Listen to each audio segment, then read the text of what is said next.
Lieutenant Marcus Kane had been through a lot. 32 years of military service had taught him discipline, endurance, and how to survive situations that would terrify ordinary people. Yet, nothing in his long career had prepared him for the emotional turmoil he would face tonight. After retiring from the interstellar fleet, Marcus thought he could finally find some peace on Earth, or, more accurately, on New Terra, the planet he had called home for the past 5 years. Life was quiet, predictable, and lonely. His wife, Lyra, had been lost to a tragic accident during a diplomatic mission to a distant star system. Her alien species, the Alari, had a grace and warmth that Marcus could never forget, and the void she left behind was suffocating. His friends insisted he try dating again. "You need to move on, Kane," said Lieutenant Rhee, his old comrade, over a hologram. "There are plenty of singles in New Terra's dating scene. You just have to open yourself up." Marcus wasn't so sure. Love had left him scarred, but on a rare impulse, he agreed to a blind date. Not knowing what could go wrong seemed like the only way he could escape the suffocating memory of Lyra. The restaurant was modest but elegant, with a panoramic view of the twin moons rising over the horizon. Marcus arrived early, nursing a nervousness he hadn't felt in decades. That's when he saw her. Her hair shimmered silver under the soft lights. Her eyes, a deep violet, carried an intensity that made his chest tighten. Her skin had the same subtle luminescence as Lyra's had. The resemblance was uncanny, in fact, that Marcus froze in place. "Marcus." A soft voice called. He turned slowly. "Yes, hi." She smiled. That smile so familiar, so heart-wrenchingly reminiscent of his late wife, sent a shiver down his spine. "I'm Arya. I think we're supposed to meet tonight." Arya, he learned quickly, was a friend of a friend who had vouched for him.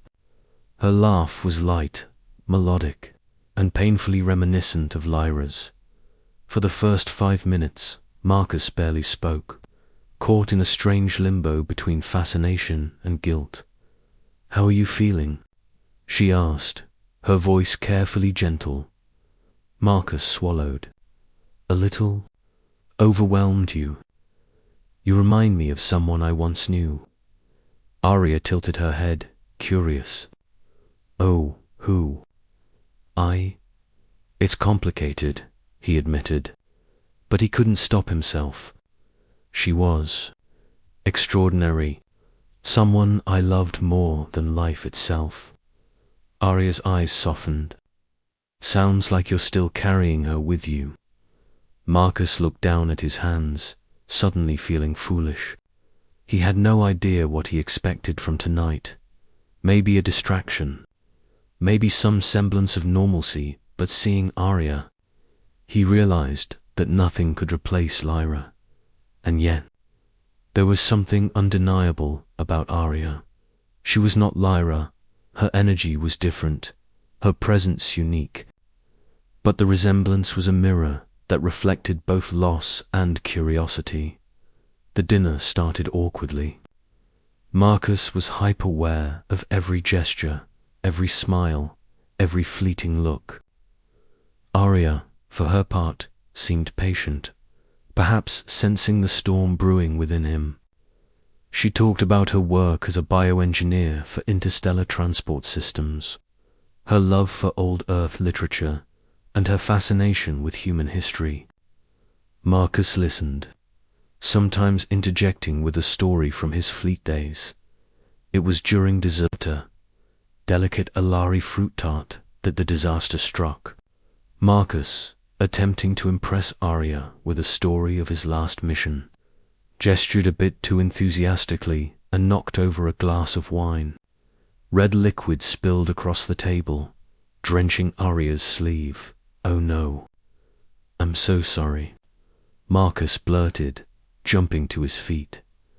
Arya laughed a high, tinkling laugh, but then recoiled. "It's fine. But I think you're as clumsy as you are intense," she teased, though her sleeve was stained bright red. Marcus flushed. I didn't mean to." Before he could finish, the waiter arrived, trying to salvage the table. But Marcus felt a strange shift, something about Arya's laughter. The way she leaned back, the way her eyes sparkled despite the chaos it reminded him painfully of Lyra's mischievous side. He realized, in that moment, that he had been projecting too much of his past onto Arya. As the night continued, Marcus struggled to navigate his emotions. He wanted to run, to retreat into the memory of Lyra where life was simple and predictable. But he also wanted to stay, to see Arya for who she truly was, a person, not a shadow. At the end of the night, Marcus walked Arya to her vehicle, a sleek hovercar that hummed quietly. The twin moons reflected off the metallic surface, casting silver light across their faces.